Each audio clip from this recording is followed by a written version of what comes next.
Hello students, welcome all. हम exercise 3.3 कर रहे थे, उसके अंदर क्वेश्चन नंबर 2 जिसमें आपको वर्ड प्रॉब्लम्स दी हुई हैं उनको मैं इक्वेशंस में चेंज कर रही हूँ। सॉल्व आप लोग खुद करेंगे। फर्स्ट क्वेश्चन जो आपके पास में यहाँ पे है वो है, if we add 1 to the numerator and subtract 1 from the denominator a fraction reduces to 1, it becomes 1/2 if we only add 1 to the denominator, what is the fraction. देखो यहाँ पे हमें नहीं पता कि फ्रैक्शन क्या है, तो हम यहाँ क्या करेंगे, हम यहाँ पे मानेंगे लेट फ्रैक्शन जो है वो हमारे पास में है x अपॉन वाई। फ्रैक्शन क्या है हमारे पास में, x अपॉन वाई है। ठीक है, अब क्योंकि हमें नहीं पता फ्रैक्शन क्या है, बस अपॉन में है। हमें फर्स्ट लाइन बोलिए add 1 to the numerator and subtract 1 from denominator. Numerator होता है ऊपर वाला, न्यूमरेटर में हमने 1 ऐड किया, एड 1 टू द न्यूमरेटर। आगे बोला है subtract 1 from the denominator, denominator में से 1 को सब्ट्रैक्ट किया। Subtract 1 from the denominator, denominator नीचे वाला होता है उसमें से 1 को सब्ट्रैक्ट किया, तो ए अ फ्रैक्शन रिड्यूसेस टू 1, यानी ये जो फ्रैक्शन आ गया वो 1 आ गया। ठीक है, एक इक्वेशन हमें ये वाली दी है।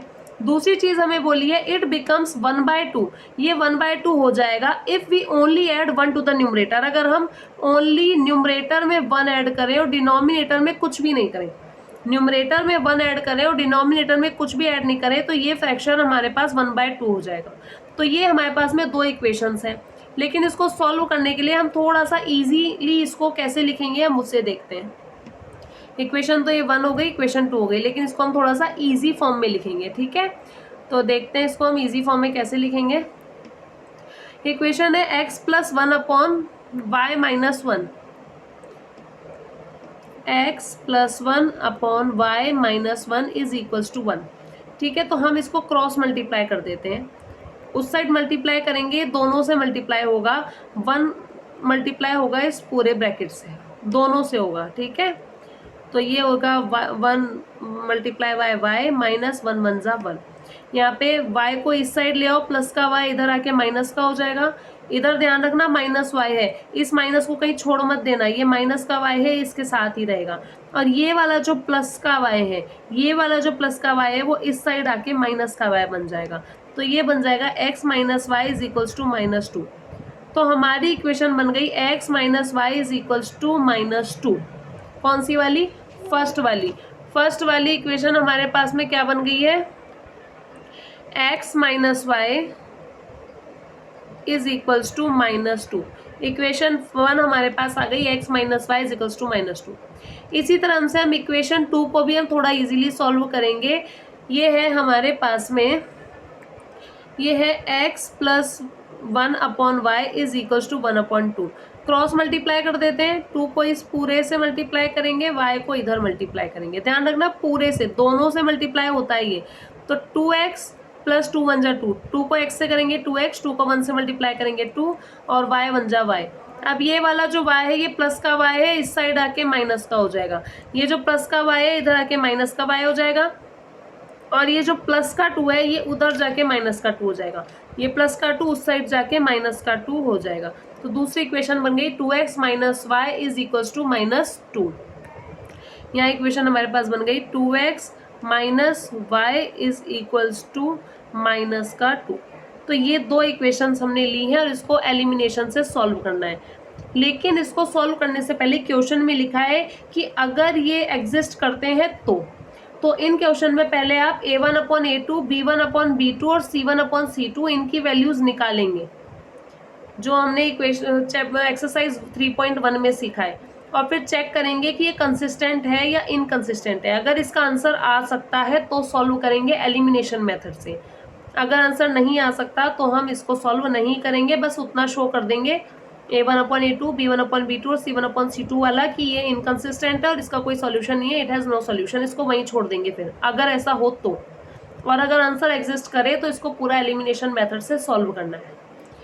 नेक्स्ट जो है, नेक्स्ट हमारे पास में स्टेटमेंट है 5 years ago Noori was thrice as old as Sonu, 10 years later Noori will be twice as old as Sonu, how old are Noori and Sonu. देखो यहाँ पे हमारे पास दो कंडीशन है, एक कंडीशन है 5 year पहले वाली, वैसे मैं क्वेश्चन के हिसाब से आपको बताती हूँ।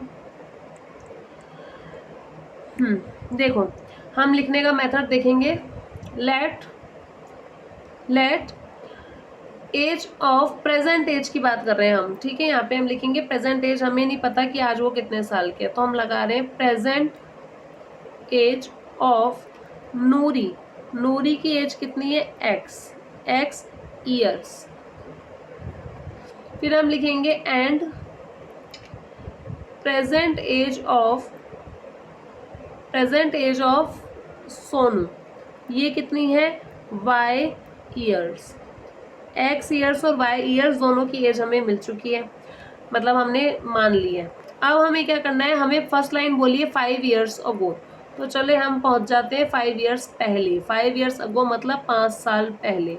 अब हम फिर से लिखेंगे, देखो लिखने का पैटर्न एग्जाम में यही होना चाहिए, आप लोग अपनी कॉपी में भी इसी तरह से करेंगे। 5 साल पहले हमारी एज कितनी थी, जो अभी की एज है उसमें 5 साल कम कर दो। 5 ईयर्स अगो यानी नूरी की एज एक्स है तो उसमें 5 ईयर्स कम कर दिया। और same age of Sonu, age of Sonu अभी अगर वाई है तो उसमें से 5 कम कर दिया, ठीक है। आगे बोला है हमें 10 ईयर्स लेटर, 10 ईयर्स लेटर की भी एज देख लेते हैं एक बार। 10 ईयर्स लेटर, 10 ईयर्स लेटर की अगर बात करेंगे तो एज ऑफ नूरी कितनी हो जाएगी, x + 10, 10 साल बाद 10 साल जुड़ जाएंगे आज से। और एज ऑफ सोनू, सोनू की एज कितनी हो जाएगी, 10 साल जुड़ जाएंगे, y + 10 हो जाएगी, ठीक है। ये तो हमने सिर्फ सिंपल लिखा है आज की एज, 5 साल पहले की एज, 10 साल बाद की एज। अब हम क्वेश्चन पे आएंगे और हम लिखेंगे अकॉर्डिंग टू द क्वेश्चन। हम अभी कर रहे हैं इसको, हम लिखेंगे अकॉर्डिंग टू द क्वेश्चन, मतलब अब हमें जो क्वेश्चन में कहा गया है उसको पढ़ेंगे और उसके अकॉर्डिंग हम क्या बनाएंगे, इक्वेशन बनाएंगे अकॉर्डिंग टू द क्वेश्चन। चलो क्वेश्चन पे पहुंचते हैं वापस से। क्वेश्चन में हमें क्या बोला है, 5 साल पहले वाली जो एज है, यानी हमें इन दोनों को काम में लेना है, x - y और 5 - 5 को, x - 5 y - 5 को। क्या कहे, Noori was thrice as old as Sonu, Noori was thrice as Sonu, Sonu का थ्राइस करेंगे तो नूरी आएगी। हमें क्या बोला है, नूरी एज थ्राइस एज सोनू, नूरी जो है वो सोनू की एज का थ्राइस है, थ्राइस मतलब 3 से मल्टीप्लाई, थ्राइस है मतलब थ्राइस का 3 से मल्टीप्लाई किसको करेंगे, सोनू को। तो नूरी की एज 5 साल पहले की बात कर रहे हैं हम, तो x - 5 और सोनू की y - 5, यहाँ ब्रैकेट जरूर लगा देना, यहाँ पे ब्रैकेट लगा देना, नहीं तो साइन में प्रॉब्लम होगी, क्योंकि ये जो 3 मल्टीप्लाई हो रहा है वो इन दोनों से होगा। तो हमारे पास में क्या आ गया, x - 5 is equal to 3 × y - 5, 5 साल पहले, ठीक है। तो ये हो गया x - 5, ब्रैकेट ओपन करो, 3y - 3 5 = 15, ठीक है। 3y को इस साइड लाएंगे, प्लस का 3y इधर आके माइनस का 3y हो गया, और ये माइनस का 5 उधर जाके प्लस का 5 हो गया, और ये हमारे पास में फर्स्ट इक्वेशन जो आई वो ये आ गई। बड़े में से छोटे को माइनस किया है, बड़े नंबर का साइन माइनस का 15 बड़ा है, इसका आंसर माइनस का 10 आएगा। कैलकुलेशन करते समय साइन का पूरा ध्यान रखना। तो ये इक्वेशन नंबर 1 आ गई। सेम इक्वेशन 2 में हमें क्वेश्चन में क्या बोला गया है, हमें बोला है Noori will be twice as Sonu 10 years later, 10 साल बाद की अगर बात करें तो नूरी सोनू की ट्वाइस है, ट्वाइस मतलब मल्टीप्लाई बाय 2, ट्वाइस मतलब मल्टीप्लाई बाय 2। हमें बोला है नूरी जो है 10 साल बाद की जो एज है उसके अंदर नूरी जो है वो सोनू की एज की ट्वाइस है, यानी 2 से मल्टीप्लाई है। तो नूरी कितनी है 10 साल बाद, x + 10, और सोनू कितना है y + 10, ब्रैकेट लगा लेना, ये बन जाएगा x + 10, ब्रैकेट ओपन करेंगे 2y + 2 10 = 20, y को इस साइड लाएंगे 2y और 10 को उस साइड लेकर जाएंगे, प्लस का 10 उधर जाके माइनस का 10, और ये हो गया x - 2y = 10, 20 - 10 10, ये हमारे पास बन गई इक्वेशन नंबर 2। अब इसको तुम लोगों को सॉल्व करना है एलिमिनेशन मेथड से। पहले चेक कर लेना कि आंसर एग्जिस्ट भी कर रहा है या नहीं, a1/a2, b1/b2, c1/c2 से। Next question, the sum of the digits of a 2-digit number is 9. Also 9 times this number is twice the number obtain by reversing the order of the digits. Find the number. देखो question 2 digit है हमारे पास में, ये ले ले. नहीं, ऐसे नहीं ली जाती कभी भी. अगर 2 डिजिट का नंबर कभी भी बोला जाए तो उसको हमेशा इस फॉर्म में लेना. क्यों?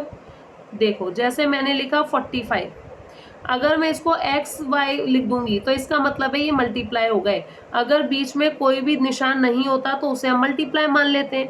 तो इसका मतलब तो एक्स वाई का मतलब एक्स मल्टीप्लाई वाई हो गया, पर हमें तो मल्टीप्लाई नहीं करना. ठीक है. और जैसे मैं मान लो कि जैसे 2 डिजिट का नंबर 45 है तो इसको हम ऐसे लिखते हैं ना, 40 + 5 लिखते तो ऐसे ही 40 + 5. तो पहला वाला अगर x और दूसरे वाले को y मानूं तो इसको 10 से मल्टीप्लाई करके लिखते हैं और फिर इसको प्लस करते हैं. तो 10x + y. हमेशा ध्यान रखना कि जब भी तुम्हें अगर 2 डिजिट का नंबर मानना हो तो हमेशा क्या मानेंगे, 10x + y मानेंगे. ठीक है. तो हम लिखेंगे लेट 2 डिजिट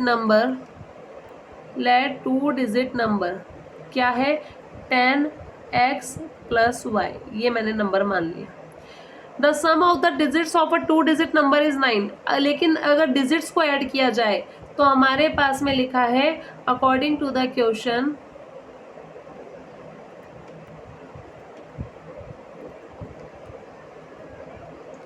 अगर हम दोनों की डिजिट्स को जोड़ दें तो क्या आएगा, 9. डिजिट तो x और y बाई 45 है, तो ये पहली डिजिट 4, दूसरी डिजिट 5, तो 4 + 5 ही तो करेंगे ना. लेकिन अगर नंबर लिखने के लिए बोला जाएगा तो हम ऐसे लिखेंगे 40 + 5, और डिजिट जोड़नी है तो हम 4 + 5. ठीक है. इसलिए हमें डिजिट जोड़नी है तो इसलिए मैंने x + y लिख दिया, वो हो गया 9. ये इक्वेशन 1 हो गई. आगे बोला है 9 times the number is twice the number. 9 times the number is मतलब इज इक्वल्स टू, इज मतलब इज इक्वल्स टू, जो लिखा है वैसा वैसा समझना. 9 लिख दिया, टाइम्स का मतलब मल्टीप्लाई, तो 9 मल्टीप्लाई लिख दिया, नंबर लिख दिया. इज का मतलब इज इक्वल्स टू. आगे लिखा है ट्वाइस का मतलब 2 मल्टीप्लाई, ट्वाइस का मतलब 2 मल्टीप्लाई. आगे लिखा है number obtain by reversing the order of the digits. यानी अब हम इस नंबर को अगर उल्टा कर दें, मतलब जैसे 45 था तो उसको 54 कर दें. यानी अगर नंबर 10x + y था तो उसको मैं 10y + x लिख दूंगी. यहाँ पे जो पहले नंबर हमारे पास में है वो कितना है, 10x + y. पहले जो नंबर है वो क्या है, 10x + y. और अब जो नंबर आ गया वो क्या आ गया, 10y + x. क्यों? हमने डिजिट चेंज कर दी, x की जगह y की जगह x की जगह y की जगह x. तो क्वेश्चन में क्या था, 9 टाइम्स यानी मल्टीप्लाई दिस नंबर, कौन सा नंबर जो हमने माना है 10x + y. इज यानी इज इक्वल्स टू, ट्वाइस मतलब 2 मल्टीप्लाई, दो इसको रिवर्स करने पर जो आ रहा है, रिवर्स कर दिया, 10y + x उल्टा लिख दिया. अब इसको थोड़ा सा सिंप्लीफाई कर लेते हैं, इसको थोड़ा सा हम क्या करते हैं, सिंप्लीफाई कर देते हैं. हमारे पास में लिखा है 9 multiply 10x + y is equals to 2 times the number 10y + x. ठीक है, रिवर्स कर दिया. ब्रैकेट ओपन करो, इसको मल्टीप्लाई करेंगे 90x, इसको मल्टीप्लाई करेंगे +9y, इसको मल्टीप्लाई करेंगे 20y, प्लस इसको मल्टीप्लाई करेंगे 2x, 2 × 20y 2x. ठीक है. x वाली टर्म्स को इधर ले आओ, ये हो गया 2x, और y वाली टर्म को भी इधर ही ले आओ, ये हो गया 20y इज इक्वल टू 0. ये यहीं पर है इसलिए निशान मत चेंज करना, ये यहीं पर है. इक्वल के उधर से कौन आ रहा है, ये 20y उधर से इधर आया इसलिए माइनस हो गया, ये 2x उधर से इधर आया इसलिए -2x हो गया. ये यहीं पर है और ये भी यहीं पर है. ठीक है. 90x - 2x कितना हो गया, 88x, और ये 9y - 20y ये कितना हो जाएगा, -11y, -11y. बड़े नंबर का साइन लगाना. वैसे तो ये इक्वेशन 2 है लेकिन और सिंप्लीफाई हो रही है. कैसे हो रही है, देखो इसमें 11 का डिवाइड हो रहा है. डिवाइड कब करते हैं, जब सब में हो रहा हो डिवाइड. ऐसा नहीं कि एक टर्म में हो रहा है तो हमने एक को टर्म को छोटा कर दिया. अगर डिवाइड सारी टर्म्स में हो रहा है तो ही डिवाइड करना. यहाँ पे देखो 88 में भी 11 डिवाइड करेगा और 11 में भी करेगा, और 0 तो वैसे भी 0 होता है, इसलिए मैं इसको 11 से डिवाइड कर दूंगी तो ये 8x और ये 1y हो जाएगा. 11 8 × 88 और 11 1 × 11. तो इसलिए हमने यहाँ पे 1 लिखा नहीं, क्योंकि 1y को हम 1 हम लिखते नहीं है. तो ये इक्वेशन नंबर 2 हो गई हमारे पास. ठीक है. तो ये हमारा क्वेश्चन था. और ये हमारे पास में हो गई दो इक्वेशन 1 और 2। ये वाली इक्वेशन 1 हो गई और ये वाली इक्वेशन 2 हो गई। अब इन दोनों को सॉल्व करना है आपको और आंसर निकालना है। नेक्स्ट देखते हैं, Meena went to bank to withdraw ₹2000। She asked the cashier to give her ₹50 and ₹100 notes only. Meena got 25 notes in all. Find how many notes of ₹50 and ₹100 she received. Let हम मानते हैं कि उसने notes of ₹50, 50 रुपए के कितने note है, x note है। 50 रुपए के कितने नोट है, एक्स नोट है। हम मान लेते हैं नोट्स ऑफ ₹100, 100 रुपए के कितने नोट है, वाई नोट है। 100 रुपए के कितने नोट है, वाई नोट है। ठीक है, मीना बैंक जाती है 2000 रुपए निकालने उसको, यानी कुल मिला के 2000 रुपए उसके पास में होने चाहिए। मतलब 50 रुपए के नोट एक्स प्लस 100 रुपए के नोट वाई, ये दोनों मिला के कितने रुपए होने चाहिए, 2000 रुपए होने चाहिए। 50 के जितने भी नोट है और 100 के जितने भी नोट है सबको जोड़ के 2000 आना चाहिए। 50x प्लस 100y बराबर 2000। क्योंकि इसने बैंक वाले से बोला है कि मुझे 50 और 100 के ही नोट चाहिए, कोई और नोट है ही नहीं। ठीक है, ये दो चाहिए। अब इसने कहा Meena got 25 notes in all. Total note कितने हैं, केवल नोट, अब हम पैसों की बात नहीं कर रहे हैं। टोटल नोट कितने हैं भाई, एक्स नोट और वाई नोट, एक्स नोट और वाई नोट, टोटल नोट कितने हैं, 25। जितने भी 50 के हो, जितने भी 100 के हो, नोट नोट गिनेंगे, पैसे नहीं गिनते, केवल नोट नोट गिनेंगे तो 25 है, इसलिए एक्स प्लस वाई बराबर 25। और पैसे पूछे जाएंगे तो पैसों से गुणा करेंगे, मल्टीप्लाई करेंगे। रुपीस पूछा है इसलिए रुपीस से हमने यहाँ पे मल्टीप्लाई किया और फिर ऐड किया है। तो ये दो इक्वेशन हमारे पास में बन गई, इक्वेशन 1 और इक्वेशन 2। यहाँ लिख देना अकॉर्डिंग टू द क्वेश्चन, यहाँ लिख देना अकॉर्डिंग टू द क्वेश्चन। ये दो इक्वेशन हमारे पास बन गई। ठीक है, एक्स और वाई की वैल्यू निकालनी है आपको, किसी भी मेथड से निकालो, एलिमिनेशन से निकाल लो। Last question, a lending library has a fixed charge for the first 3 days and an additional charge for each day thereafter. जैसे हमने लास्ट क्वेश्चन में करा था टैक्सी ड्राइवर का, स्टार्टिंग का कुछ फिक्स तो लेता ही है, उसके आगे हर किलोमीटर पे लेता है। वैसे यहाँ पे जब हम लाइब्रेरी से बुक इशू कराएंगे तो शुरू के 3 रुपए के 3 दिन के तो फिक्स चार्ज और उसके आगे हर दिन का अलग अलग चार्ज लगता है। तो हम यहाँ पे मानते हैं let the fixed charge of 3 days। इसने कहा 3 दिन के रेट फिक्स है, अपन मान लेते हैं कि x रुपए ले रहा है वो, कितने ले रहा है वो, हम इसको मान लेते हैं इज इक्वल टू ₹x। 3 दिन के ले रहा है x रुपए। और उसके बाद में एडिशनल चार्ज, यानी कि हर डे का एडिशनल चार्ज पर डे यानी एक दिन का, पर डे मतलब एक दिन का वो ले रहा है ₹y। यहाँ पे लिखा है ना चार्ज फॉर ईच डे यानी पर डे लिख दो, ईच डे लिख दो, यहाँ पे ईच डे यानी एक दिन का जो है। Sarita paid ₹27 for a book kept for 7 days। Sarita ने 27 रुपए दिए 7 days के। अकॉर्डिंग टू द क्वेश्चन लिख देना यहाँ पे पहले, अकॉर्डिंग टू द क्वेश्चन सरिता ने कितने रुपए दिए हैं, सरिता ने यहाँ पे दिए 27 रुपए 7 दिन के। देखो पहले के 3 दिन x रुपए के हिसाब से पैसे लेंगे, बाद के 4 दिन y रुपए के हिसाब से पैसे लेंगे और टोटल दे दिए उसने 27 रुपीज। इक्वेशन 1, शुरू के 3 दिन x रुपए, 3 दिन का x रुपए चार्ज है और बाद में हर दिन का y रुपीज चार्ज है, इसलिए इसने 7 days के लिए बुक ली। तो शुरू के 3 दिन x रुपए दिए और बाद में जो 4 दिन आ रहे हैं, 7 में से 3 दिन शुरू के और 4 दिन बाद के, तो y से मल्टीप्लाई कर दिया। आगे लिखा है while sushi paid ₹21 for the book she kept for 5 days। 5 दिन के 21 रुपए दिए, 5 दिन के 21 रुपए, मतलब शुरू के 3 दिन के तो उसने भी x रुपए दिए होंगे और बाद में कितने दिन रहेगा इसके, 2 दिन। भाई 5 दिन के लिए बुक ली थी तो 3 दिन तो x रुपए हो गए, बचे कितने, 2 दिन। 2 दिन कितने रुपए से देगा, y रुपए से। कितने रुपए दिए इसने, 21 रुपीज। ये हो गई इक्वेशन नंबर 2। अब ये दो इक्वेशन हो गई, अब इसको आप एलिमिनेशन से सॉल्व करोगे और x और y की वैल्यू बताओगे। ठीक है, कि फिक्स्ड चार्ज क्या है और चार्ज पर डे क्या है। तो मैंने आपको सारे जो भी वर्ड प्रॉब्लम्स हैं उनकी इक्वेशन बता दी है, इसको सॉल्व करना। फिर भी अगर कोई प्रॉब्लम आए तो आप मुझे कमेंट कर देना, मैं किसी वीडियो में उनका सॉल्यूशन आप लोगों को बता दूंगी। ठीक है, तो क्लास होती है ओवर। Thank you.